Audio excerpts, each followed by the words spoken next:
Emmanuel Macaroni s'est adressé devant les médias mondiaux et a déclaré qu'il va appeler notre président en exercice de la CEDEAO, nommé Nana Akufo-Addo, un Tchokoroba de 80 ans, pour lui ordonner de prendre des sanctions contre.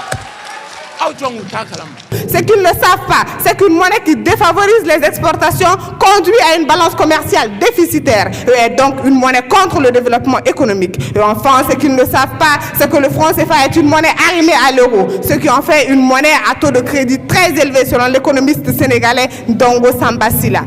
Mais précision, chers jurys, conformément à notre statut de juriste, nous avons l'obligation de mener un débat scientifique dans un tel événement.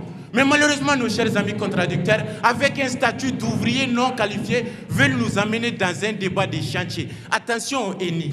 Alors, sans pour autant m'attarder, laissez-moi vous expliquer la politique sénégalaise. Autrement dit, le Wolofofere. Cette politique sénégalaise actuellement dirigée par un duo de politiciens nommés Ousmane Sonko et Diomaye Faye ont affirmé dans leur discours politique lors de la campagne électorale qu'ils étaient des panafricanistes.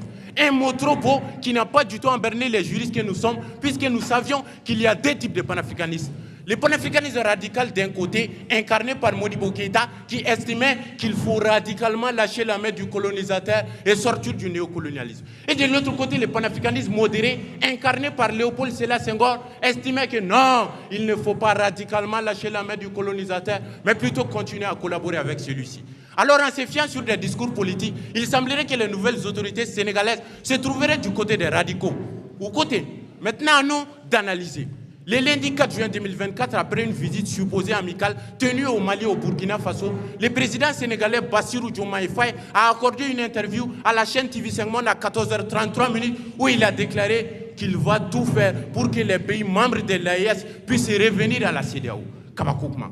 Une déclaration qui nous a étonnés et offusqués, car ici, en demandant au Mali, au Burkina Faso et au Niger de revenir à la CEDEAO, c'est comme s'il leur disait automatiquement d'abandonner l'idée de l'AES, mais aussi d'abandonner l'idée de la monnaie Sahel.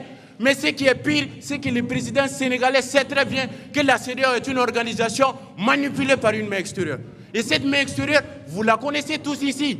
Qui, dans cette salle, n'est pas au courant qu'un jeune président de 43 ans, nommé Emmanuel Macaroni, s'est adressé devant les médias mondiaux et a déclaré... Mesdames et messieurs, Emmanuel Macaroni s'est adressé devant les médias mondiaux et a déclaré qu'il va appeler notre président en exercice de la CEDEAO, nommé Nana Akufo-Addo, un Tchokoroba de 80 ans, pour lui ordonner de prendre des sanctions contre. Alors, mesdames et messieurs, à cause de ces divergences politiques et idéologiques, la question d'alternance monétaire ne se pose plus. Car le Sénégal